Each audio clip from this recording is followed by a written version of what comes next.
Good morning, this is Luther P40. I am just getting ready to try to do a duration test. If I get any kind of success at all, you'll probably get to see this video. Anyways, let me just give you an overview of what I got here.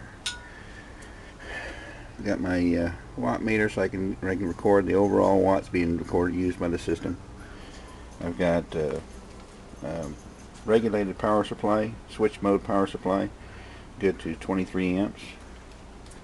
I'd been giving John from the Cell Inside some trouble, some grief about his testing at 10 volts when his car is putting out 13.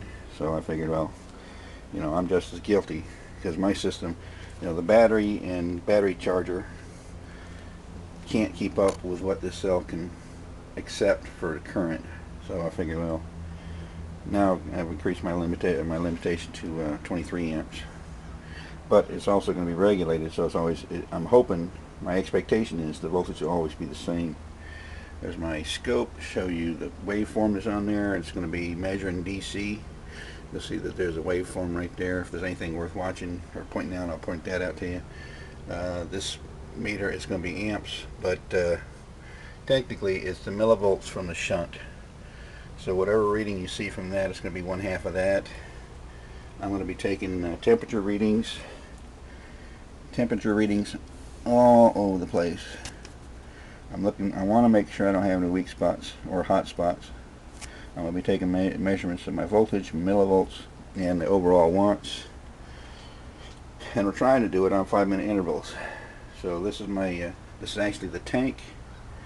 It's got the SMAC-based cell in it. I mean, it's similar to the SMAC design, except for I was looking at the plates yesterday. Those things are almost 9 inches tall, so they're somewhat larger than a standard SMAC cell.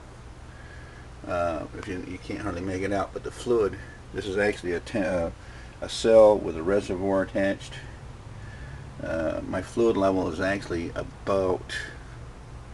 probably about here, so I've got this much pocket in here.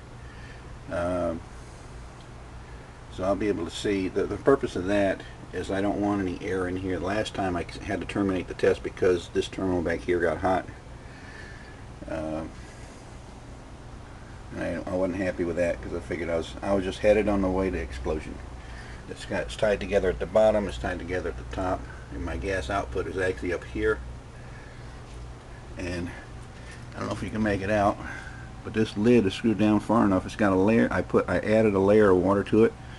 One of the problems I've been having with the screw down lids is gas wants to leak out, and I want to be able to monitor if gas is leaking out of the lid, out of the lid.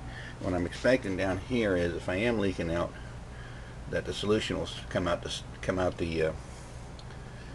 threads.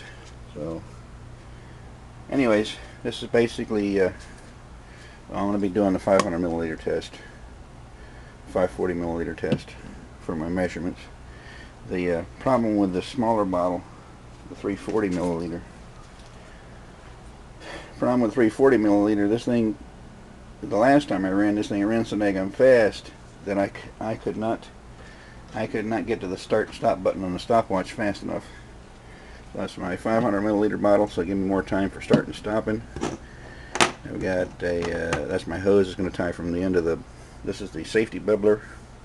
It's going to tie from the safety bubbler to my measuring device. And being I'm using the larger bottle, I'm having to use the larger tank, which means no pretty picture, so you can see that I'm actually not cheating. But this is more for me than it is for you guys. I'm just documenting. I'm going to try to do a duration test and break my last record, but my expectation there'll be some sort of a failure somewhere. So alright, this is Luther P40 signing off. Thank you very much for taking the time to watch my videos. Take care.